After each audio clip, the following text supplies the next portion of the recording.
Well, welcome to Twin Cities Leaders. I'm your host, Kevin King, and I am excited for today's episode where we are going to discuss conflict resolution with my two guests here. Peju, I want to go through your bio here. You're the director of the Office of Conflict Resolution at the University of Minnesota Twin Cities. You've been a chief collaborative officer at the Minnesota Cooperation or Corporation of Conflict Collaboration, a third party administrator, third party administrator with the Minnesota Bureau of Mediation Services, and also to a graduate research fellow at the program for record for negotiation at Harvard Law School. Did I get that Yeah. correct? And then Max, you've been a mediator and a dialogue facilitator and trainer. Um, and also, too, you've worked in family divorce mediation as a mediator with a master's degree in counseling. How did I do with the introductions? Very good. I'm currently working with Peju as Assistant Director at the Office for Conflict Resolution. That'd be the only thing to add, I think. But thank you, Kevin. And I would say with the Minnesota, the Bureau of Mediation Services, that's a third party arbitrator, and not an administrator. Sorry, an arbitrator. Arbitrator. Okay. Third party arbitrator. Okay. Thank you for that clarification.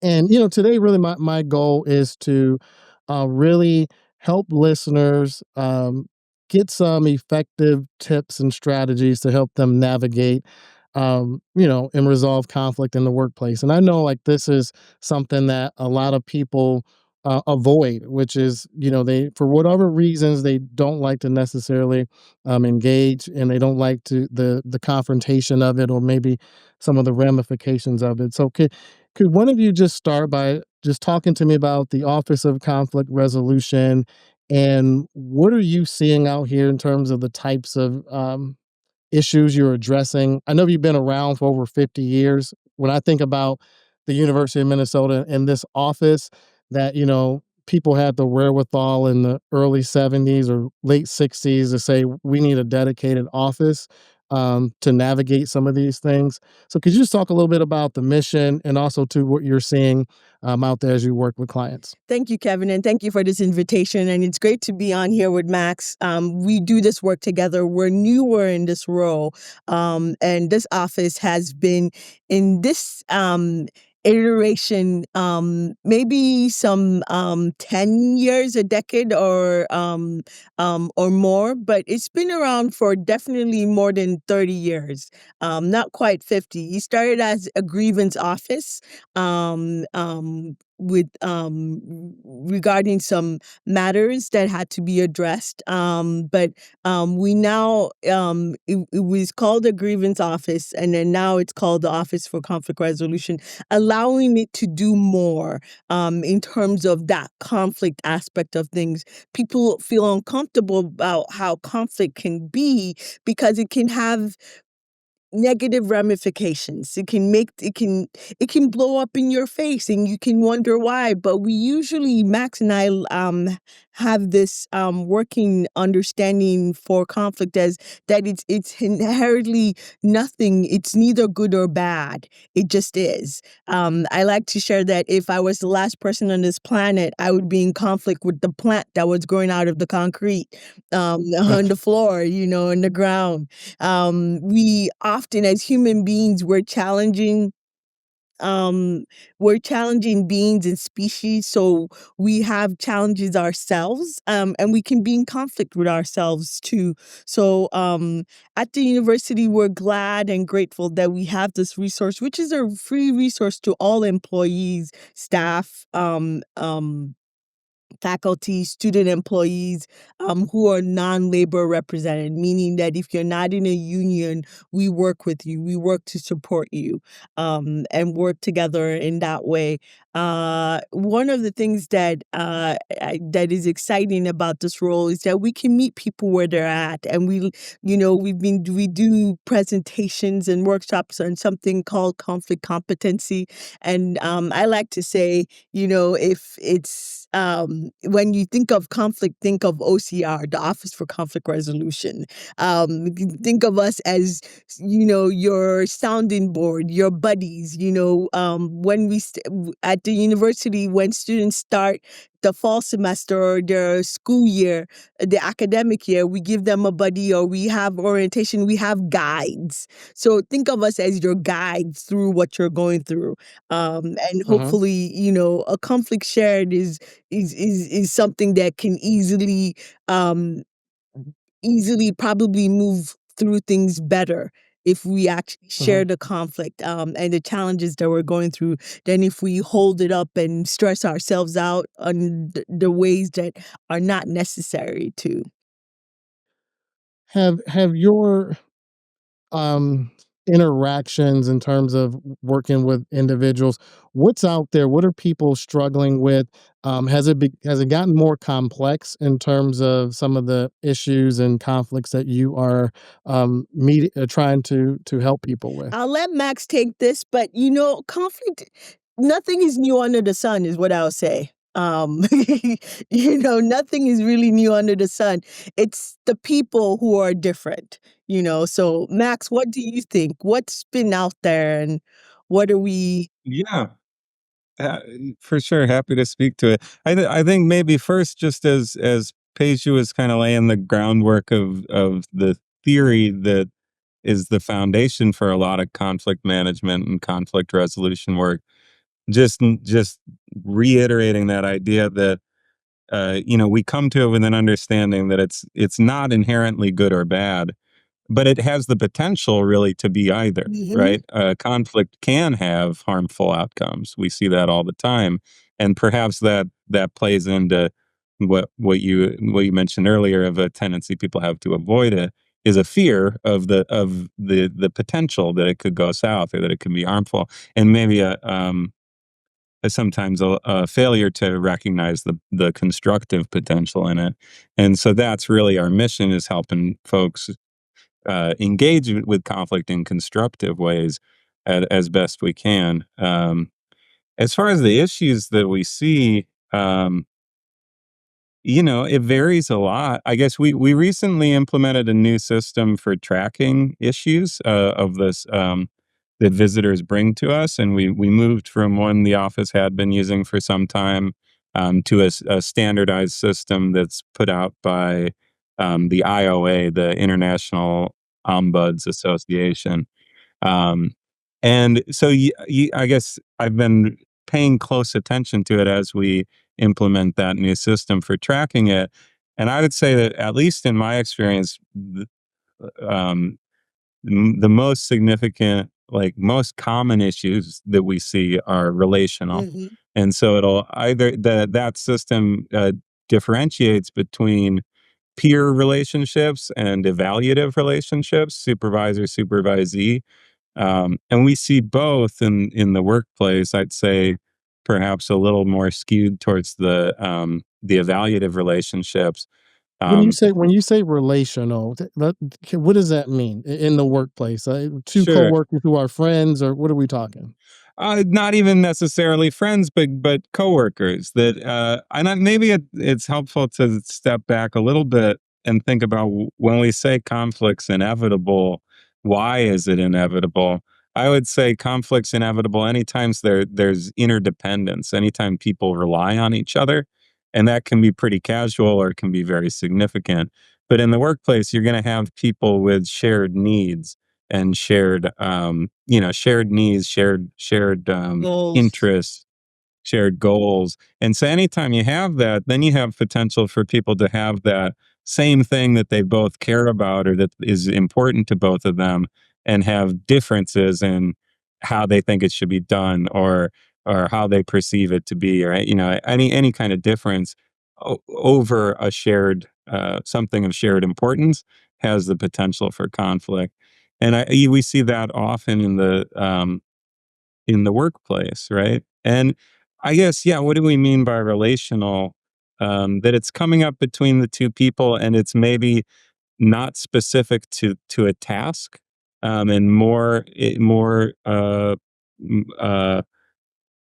it's more a function of the dynamic between the two people, how they're communicating with each other is leading to this tension or this friction, how they're showing up and respecting each other or not, um, that sort of thing.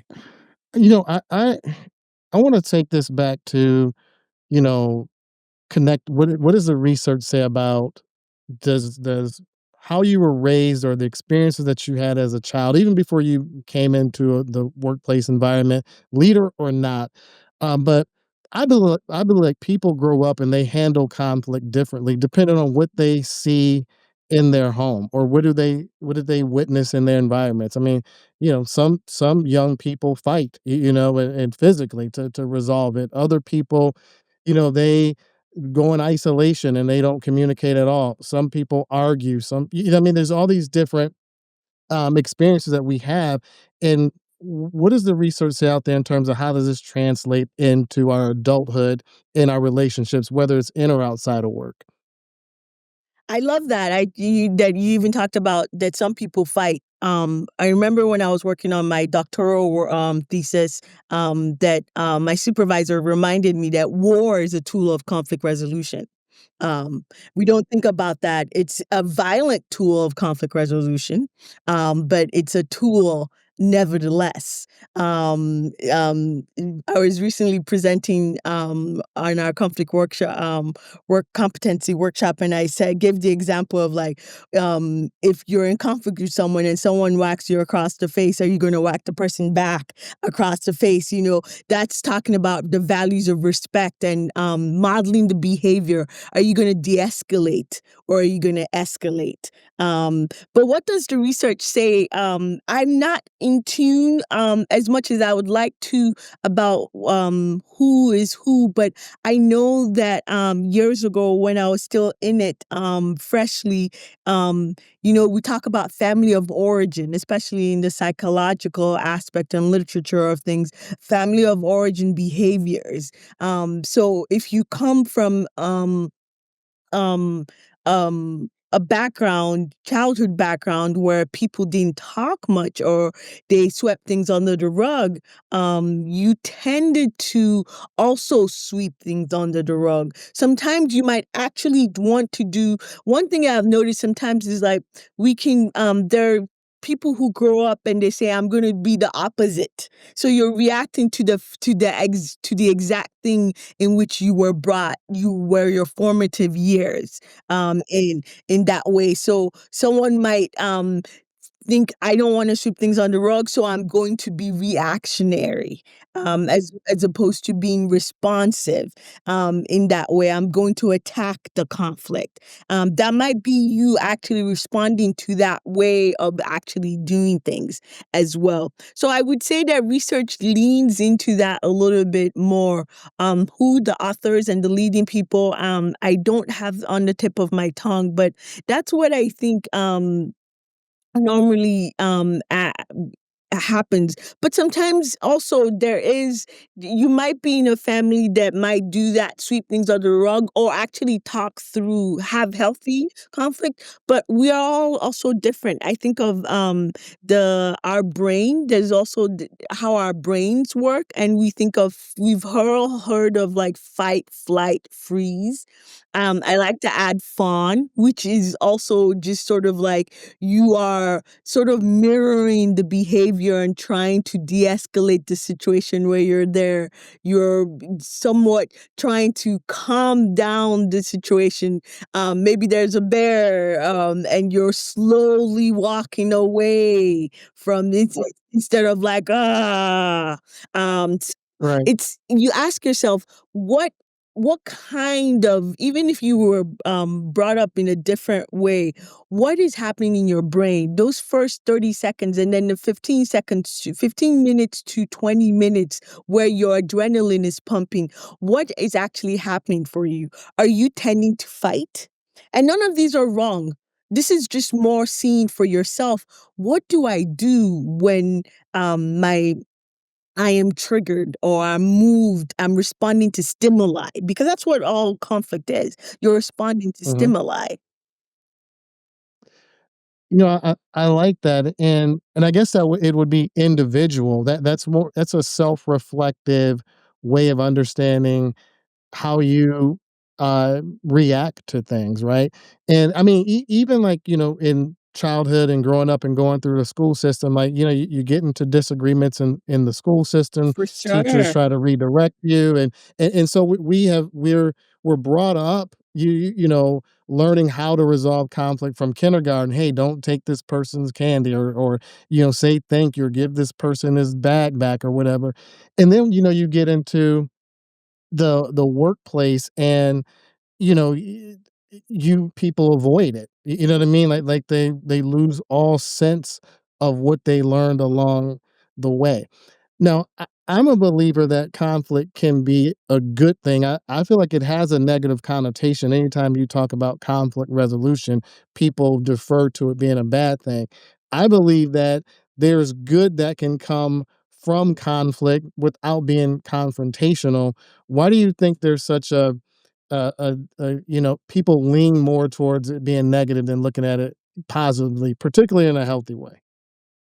Max, what are you thinking? I mean, we talk about this in our conflict competency workshop, and sometimes we get people who do share about ways that it can be an opportunity for negative outcomes, or an opportunity for positive outcomes. But I think people just don't, regardless of what it is, the experience can be a lot. Like I just talked about the fight, flight, freeze, or fawn. You sometimes, when that is not happening for you, and conflict is not always is. I mean, right now we have so many wars happening in our world right now, so we just don't. But for us individually, it's occasional. So if it's not like the air that you breathe, it can feel foreign. And when it feels overwhelming, people tend to label something that they're not as familiar with as not good. That's what I observe. Uh-huh. Yeah, I I mean, think Paige, about Max. I'm gonna let you chime in here go a ahead, second, go. but I Yeah. think about, like, in, like, different spaces, like athletic space versus a corporate space, where in athletics, confrontation is almost welcome. It's a way to bring out the best, in a team. That's not always the most effective strategy when you're not in a sports environment. So Max, can you just kind of talk about just how As Max how it says that, looked but at. confrontation in a very managed way, right? Athletics. Yeah. It's not all like madness, like raw. It's confrontation in a managed way. Like I see coaches like they're like, we rein it in for the good Yeah. of the team, not just because you want to. What are you thinking, Max? Yeah, well, I mean, I think I love the example of athletics because it really underscores the importance of context. It's like not we don't engage with conflict the same way in all situations, and the appropriate mode of engaging with it changes can change dramatically depending on the Very context. much. And I mean, Paige, you mentioned earlier that when we give workshops, when we teach conflict competency, one of the things we ask is, what's the connotation of this? Basically, what's the first word that comes to mind when you hear workplace conflict? And we hear a lot of things with negative connotations, right? But like Paige, you referenced, there's always some people who say opportunity, or who see the positive potential in it. Um, but I'll just add, they're already in a conflict competency workshop. So they're already thinking critically about conflict and the potential to have something such as conflict competency. And so when we think about, like, going back to a question or two, to childhood experiences and how people develop styles of conflict, I would say that, like all behavior, it comes from education and experience. And there's not often that focused education on conflict. Like, we're giving workshops to professionals, and sometimes, often, it's the first time they've thought about that as a critical concept, whereas they've experienced it their whole lives, and so they organically develop a style that is, influenced by all kinds of things: culture, family, other things that play into experience. So So we're going I against don't the know if I grain. answered your question, but I would say, Max, yeah. I mean, in some ways, we're going against the grain. I know in Minnesota we have something called restorative practices, restorative justice. I Mhm, don't know if you're familiar with that. We dropped some things that were also some terms, like we use the word ombuds. Our office is also somewhat of an ombuds, and an ombuds is really something it tends to be an institutional listener, really listening, and someone who is an organizational um, um, official who actually confidentially listens to people. So there are ways in which we can help people feel more comfortable around conflict. And when I talk about the restorative practices that are in high schools or in schools K through 12, there's different practices that teachers have and tools that they have to work with students, and to help them understand how to respond to conflict in a constructive way. Of course, sometimes because we're meaning making people, some of these practices, when I've heard that some students, depending on how they're actually done, some of these practices are like, oh, we're in trouble if we're actually sitting in a circle. Okay, we're in trouble if we're gonna have this dialogue. So it really always depends on how people make meaning of what situation they're in. And that goes back to childhood way of thinking, or trauma in different ways. mhm. Not trauma with a big T, but trauma with a small t.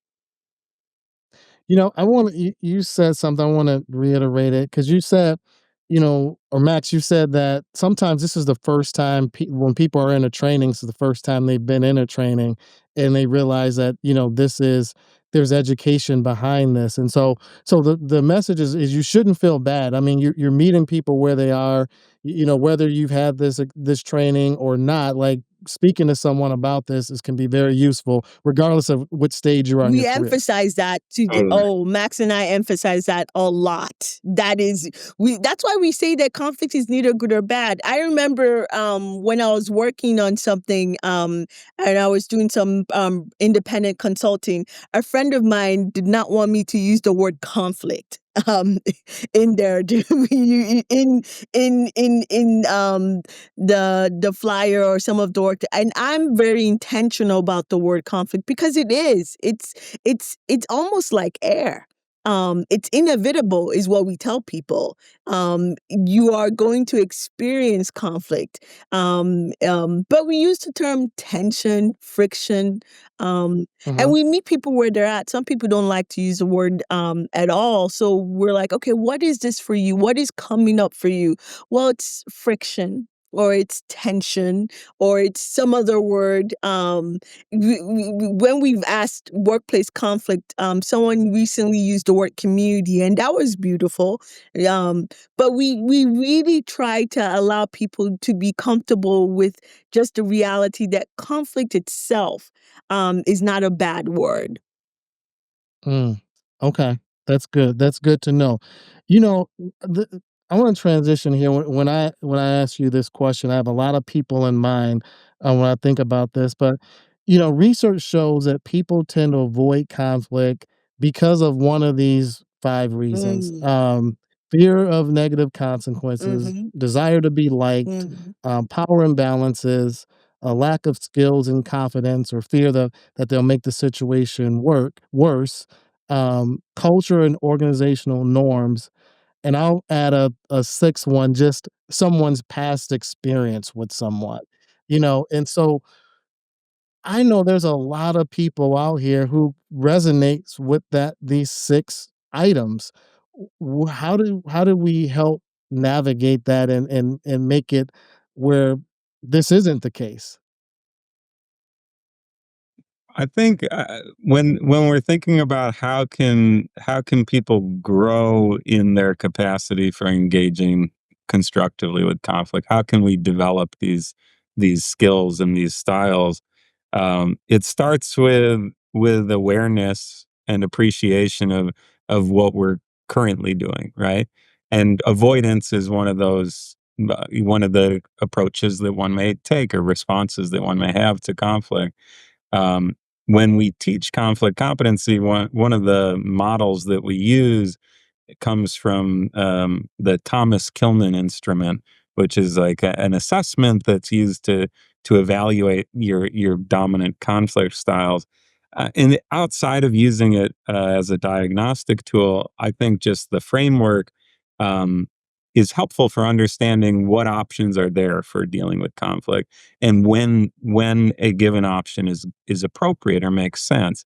And so that the way that that framework is set up is you think about these different approaches to conflict in relation to um, what you value. If you value the relationship with the other person, or the outcome of the conflict.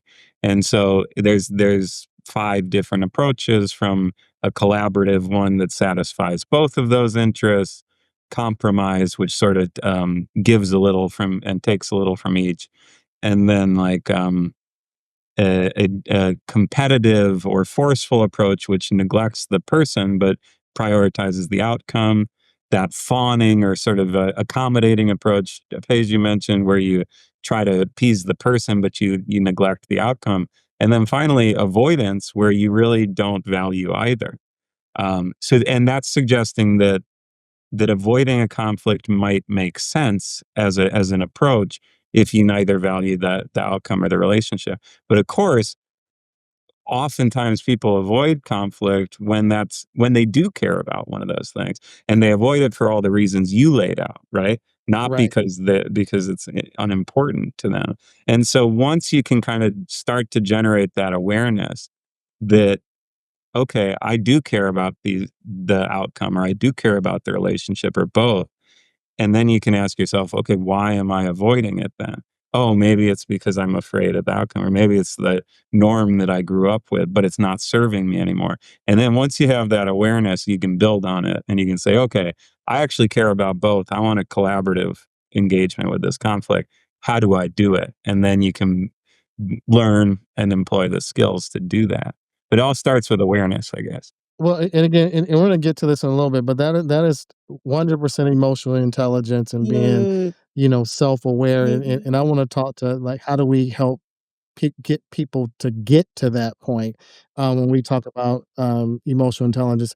I want to have a follow up on this because I think about like well, particularly where it says culture and organizational norms, mhm. where within the environment that you're working in, it might not be the norm for you to push back, or you might not be in a position where you feel like you can push back without feeling some type of repercussion that may come from it. So what can leaders do when we talk about creating an environment where this isn't the case? Because I feel like leadership is a part of that in terms of how Mhm. you create and foster these environments that people are functioning in. Yeah. Yes, I was waiting for that question because this is a Twin Cities leader podcast, right?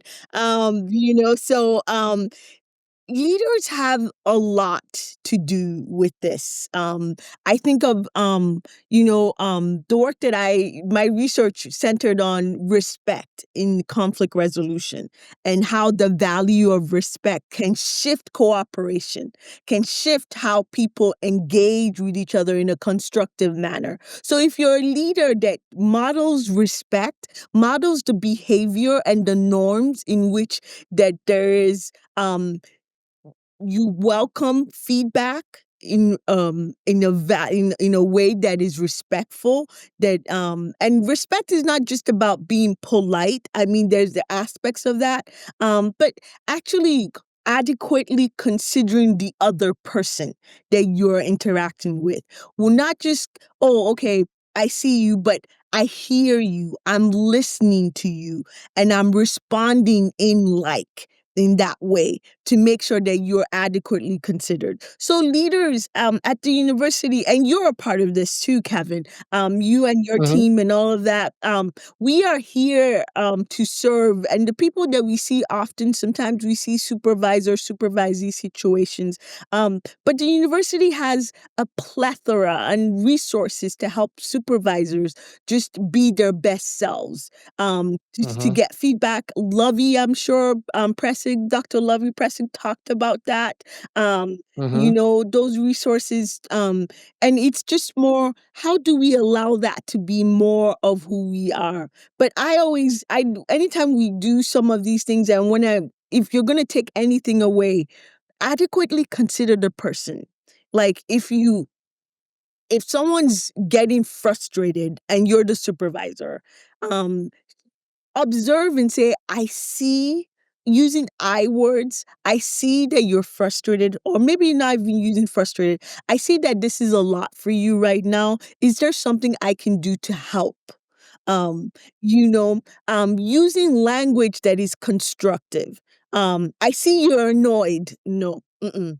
Maybe the person then, and even if the person is annoyed, I remember sometimes, especially in my personal relationships, because of the work that I do, sometimes it can be a hazard. People, really, you're not going to Uh, mediate your way out of this situation, you know.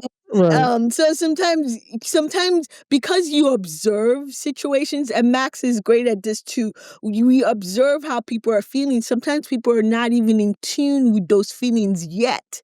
So identifying it for them can feel unsettling. Mhm. So actually just saying, um, is there some way I can be of support to you right now? The person's voice might Mhm. be raised, meeting them where you want them to model that behavior, you know, Mhm. stemming the behavior itself too. You get an email that is frustrated, and it's annoyed, and you just say, Hi, Kevin, how are you? I'm sorry that I didn't reply sooner, but is it okay for us to jump on a Zoom call and talk through this? I'm not sure I'm understanding fully what you want of me. Allowing them the opportunity to respond in a way that actually might be constructive engagement. Does that make sense? So it's always just thinking about, how can I get this person to move from where they're heightened to where they're Mhm. going to be not so heightened? Well, I think that when I listen to you, I think about communication Mm, and this training and development because oftentimes even like in my leadership practice when I talk to other leaders, they're not competent in managing conflict themselves, right? So now because when you're in leadership position you may have worked your way up through the ranks because of your competencies, and now you didn't, when you were working your way up, you didn't necessarily was involved in all of the different mini and micro conflicts, and now you are, true. and then it's your job to kind of to manage it. And so I think just the educating, the ongoing education of everyone, because even in a leadership position you can't expect them oftentimes to know how to manage conflict No, because of the same reasons we talked about, issues that they may have had through when they were growing that's up. why we exist, right, Max? Yeah, I mean, I think Kevin, you just touched on something that was top of mind for me in thinking about how can leaders cultivate this sort of culture of constructive conflict. It starts with them, and so first they have to actually buy into this concept that conflict isn't necessarily bad. Because if you don't have that, then then it's going to be a challenge, right, to actually develop a true culture like that. Um, I would say it starts with the leader's actual perception of conflict, and then their capacity for holding it, for dealing with the discomfort, which we touched on earlier, but maybe haven't gone into a lot. But there's a discomfort associated with conflict, even when we know that it has positive potential. We got to get through those hard feelings sometimes. And so the leader's got to be able to do all of that. Then it's a matter of communicating that perception to the team and then actually executing it. And so then And you look and at like creating that environment, right? And creating an environment Yes, where people feel safe to do it. yeah. modeling And like what behavior. processes do you have, for dealing with conflict? Like the existence of our office is a process that the university has designated that explicitly recognizes the potential for conflict to be constructive, right? Maybe that wasn't initially the intent with the grievance office, or maybe to some degree, and it's just evolved from there. But that's a very our office existing is formal evidence in this culture, right? And so on a smaller scale, in a unit at the university or in an office of a private business or a classroom, you might think about what systems do we have in place that'll allow the members of our group to engage with conflict and overcome all those 6 things you listed that Mhm. might be good reasons to avoid it. And so, like, we've heard from leaders, across the U who have implemented things like having some mechanism for anonymous feedback. Mhm, So the person's not putting their neck on the line, but they can bring attention to an issue. That's like one example, or having an ombuds service, and that having a if you're at the U, having people be aware of the ombuds and the resources that are available to them. It's a lifelong it practice, is, I believe. it You For know, is. sure, I don't yeah, think you don't become an expert at it. I think you learn how to manage it a little bit better as you go, with experiences. absolutely. I had worked with, an individual, and we know when you avoid conflict that people can use, unhealthy behaviors to manage it. Mhm, People will go home. One person comes to mind. They would go home. They would drink wine. They would, drink it excessively. mhm, Because of the day, just the stress of the day and all the things that happen, and they deal with it. Some people go for walks and runs and jogs and go to the gym. Other people drink and smoke and do unhealthy behaviors. And so, what do you think? Obviously we know what the healthy behaviors are, but how do we get people to get out of the unhealthy behaviors and to manage it or to deal with it in a more constructive way? I think the first thing that another thing that Max and I are, we're professional listeners. Um, we're professional listeners. We don't have, I wish we had a magic wand that we could just be like, whoom, conflict gone. Um, and that's why we say conflict competency and not conflict resolution. So I love that you said this is a lifelong thing, Kevin, because it is, Mhm. it's true. It's a lifelong skill that we're building upon. So, how do we get people in unhealthy behaviors? I think we've had situations where people have worked with us and said, I slept better than I have had in a year. And that's because we just listened to them and gave them options and what came alongside of them and said, what are you thinking? What are you let's explore things together. Let us be your sounding board. You are in the pilot seat. We are just here to support you. No, letting them know that they're not alone. Those behaviors that you shared, be it drinking, be it overeating, be it having insomnia or something, it's mostly because they feel alone and overwhelmed. And when people sharing is caring, and when people feel cared for, they respond differently.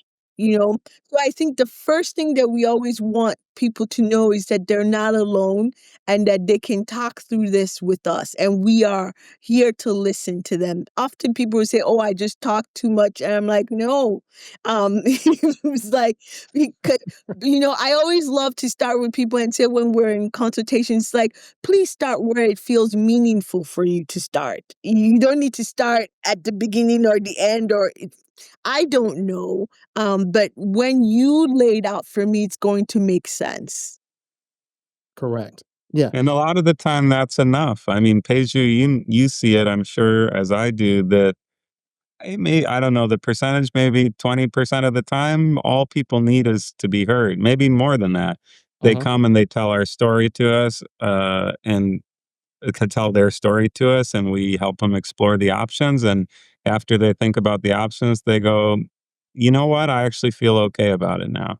Like Mhm. they just needed to share it with somebody. And so, like Paige is saying, that could be our office, that could be their therapist, could be their coach, could be their friend, their pastor, whoever it is that they have and it could be a journal, they could just Mhm. be getting it out that way. Uh, And yeah. I think we're in a fascinating times where we have 4 generations of people in the workplace. Mm, I say this a lot, with that Gen is Zs, true. Millennial, Gen X, It's and not Baby just 1 or Boomers. 2 anymore, it's 4 at least. Yeah. and we're all in this together, in these spaces, and we're just trying to navigate our way through it, and everyone is handling it differently. I want to move to emotional intelligence because we kind of alluded to it earlier, but I really want to take a deep dive into it. um, in the relationship quadrant of emotional intelligence, managing conflict is one of the competencies that it really promotes. And if you look at that from a soft skill perspective, I think it's one that flies under the radar in terms of being emotionally intelligent. People hear the word emotional intelligence, but they really oftentimes don't understand the depths of it. And we were talking about earlier about being self-aware and how do you feel and in tune with your emotions, and depending on who you are, where you grew up, how you're raised, you might not be in tune with your emotions and know how to express what you are feeling. I just think it's fascinating. I just want to hear what you guys think about this in terms of that being a competency that we all should be working on if we want to be emotionally intelligent.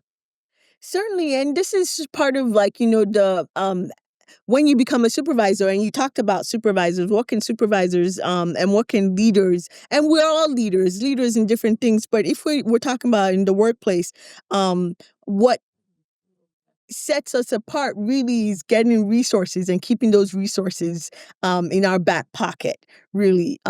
So emotional intelligence to me, I mean, it's Daniel Coleman, right? Mhm.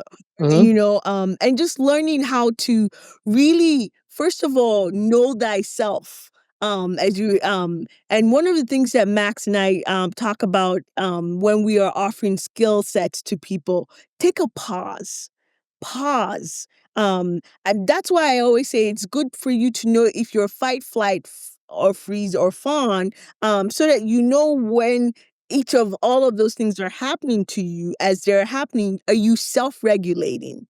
Are you self-regulating so that you can pause? You get a very not so great email. I've had people come in and say, "This email was horrible." And then I read the email and I'm like, yes, I could see why you think that way, but I could also see how this person is just, and it was also an example of just generational shifts, one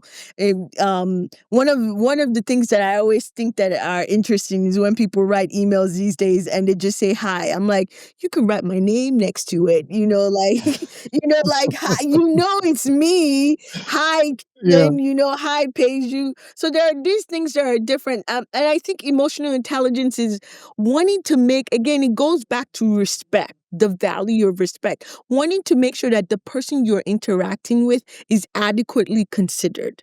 What will make you, Yeah. and if we're in a workplace, we're essentially working from task to task. So as a supervisor, what is going to motivate my supervisees? How are they going to be their best selves? Is there a way, and there are all these wonderful tools and courses that are available at the university, how to give feedback. There's a whole, it's a lot to remember sometimes, but I think of just that example, just how to give feedback. And I always think, first of all, just listening to the person and letting them know that they're heard. And then you give something that they can, an appetizer, and you continue Yeah. that, consistently, occasionally. So I think emotional intelligence is observing. It starts with observing and understanding how to meet that person where they're at. Of course, within your Okay. boundaries. Another thing about emotional intelligence is also knowing, your boundaries, knowing your limitations and allowing yourself to work through that. And sometimes not every leader has that in their tool belt, which is why, again, OCR, the Office of Conflict Resolution, Max and Paige will come to you and help and Mhm. support you. Yeah. No, I love, and again, because I know some people listening may say, "Well, what if you don't have a conflict resolution office?" True. You know what I mean? And you're just, what can I do to work on this? And one, some of the key takeaways I hear is you're saying is that no one's behind. Mhm. you are where you are, but I think really tapping into, like you said, the boundaries of like, what are you feeling in moments of conflict? And what are some healthy behaviors that you can, implement that could, you know, navigate it. These are some things that we can do on our own because it is a continuous practice. If you don't have anyone that they can come to an office like yours, these are some things that you can do to help yourself on this journey. Very true, Kevin. And I love to just I can't emphasize this enough. I used also another example of like, most of us drive. I'm not gonna assume that everyone drives, but most of us drive. And if we're driving sometimes or we're riding our bicycle, especially on the U of M campus or just in general, someone cuts you off or something. And immediately in my mind, I'm like, "Urgh," I'm ready to not be nice to them, and then I look Yeah. up as I'm being cut off, and as I've been cut off, I look up and I see that the person is like, "I'm sorry," and right away I move from I'm gonna not be nice to you to oh, it's okay. Mhm. I Mhm.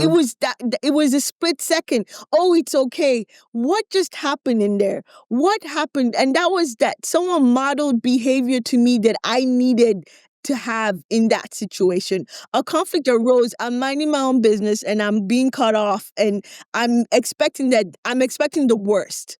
But actually that's not what I was met with. The person's like, I'm sorry. And they wave a hand to show a nonverbal or they mouth that. And for me, that soothes the stimuli that is going on in there. And that's also what I want to emphasize is that what can we do when we're in those boundaries? What can we do when we're seeing that something is not the most constructive? How can we address and adequately consider someone in that way? Mm. Count to 10, breathe in, breathe out, and then respond in a way that is going to help that person shift um, in a way that is going to be more engaging in a constructive way, in a collegial way, in a collaborative way, in a cooperative way. I like that because, you know, we can't always avoid conflict. Sometimes conflict gets brought to us, for example, someone cutting you off in the road. That's something that's brought to you. That's not something you were looking for or asked. But what you just said was when it's brought to you, how it's managed in that moment is key. Like from de-escalation of like, hey, sorry about that, I didn't mean it, to escalation where someone might point a middle finger at Yes. someone, and those are like the differences of how it can happen so quickly. Yes. I think one of the things important to, along with the awareness that we've been talking about throughout, it, when we're looking to help people or help ourselves develop these competencies, and you were talking about emotional intelligence and sort of like the barriers people might have to that they come to this with their whole life, maybe they've been taught that that's not something you do, that it's that touchy feely stuff that's not for me, or that's I think building that belief and that actual understanding of the value in it. It's like that, the same thing I was saying about the leadership building the culture. Until you actually believe it, it's really difficult to develop the skills, because why would you do it? It's uncomfortable. It's uncomfortable to feel your feelings like that, or to think about the other person's experience, maybe. Um, and so you can take like a very pragmatic perspective on it and try to see that we're not, you don't have to think about the other person's feelings or about your feelings to be nice or to be this like evolved person. You might just take a self-interested perspective on it. This is what you need to do to succeed. This is what you need to do to achieve, at your potential. um, and when you develop that sort of belief in it, then it becomes much easier to to engage with the discomfort that's needed to grow those skills. Max makes me think of this is what you need to do to succeed. It makes me think of hostage negotiation. And that might be another spectrum of things. But how do you get, people who are hostage negotiators as skilled at observing how to adequately consider the other person, even if this is not about feelings. This is about saving lives. This is about moving things forward, and shifting that person from wanting to do something not so good to something that is constructive and saving lives. So it's Mhm. strategic. And I mean, yes, Max and I have sometimes we talk, we say we're professional listeners and we want to hear everything, but it's strategic. When people feel, research would tell us, when people feel listened to and acknowledged, they're more cooperative. They're more it goes back to the example. What was the shift in me being when someone came, I'm on my bike or I'm in my car and someone cuts me off? It was because I did not feel acknowledged. I was not Mm. seen. So I was like, so all those emotions are like that. I'm assuming you didn't see me. Maybe the person didn't see me, but I'm just like, you didn't see me. What in the world? So, and then when the person apologizes, I'm feeling acknowledged, and I'm shifting from, oh, maybe that was a mistake. Mistakes happen. Let's do a reset, or let's figure out how we can work together. So it's strategic, really.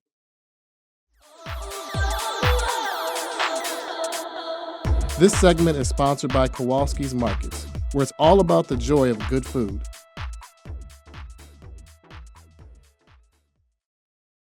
I'm gonna get you guys out of here on this question that I've asked. I ask everyone, and really, it really just to bring the Twin Cities community closer is what is a Twin Cities hidden gem, place, event, or experience that people should know about?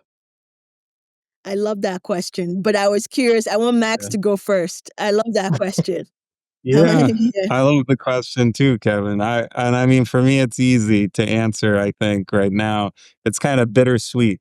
The gem I would share is Palmer's Bar on the West Bank. Cedar Oh, Riverside neighborhood. Okay, Palmer's is slated to close in a couple months after being open for 115 years or that's something, right. over 100 years, and it's been a. I'm a musician and fan of the local music scene, and that's a gem. And the Cedar Riverside neighborhood, really, on the West Bank as a whole.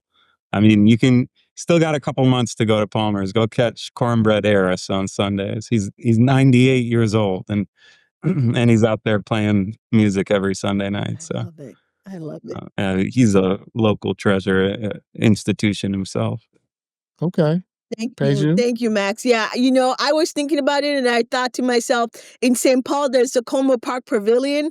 And that place is used in so many different ways. You can take walks, you can listen to free music in the pavilion. So I love that place. Randomly just go there and get your walk on or get your ice cream or see people, Yes. see the community. Good people Yeah. watching.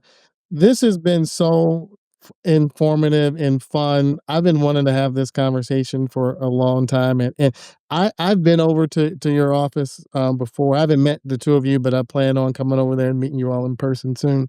Yeah, Once come we on get by. back on campus. But thank you so much for your time, and thank you for the knowledge that you provided as well. Kevin, thank you for inviting us.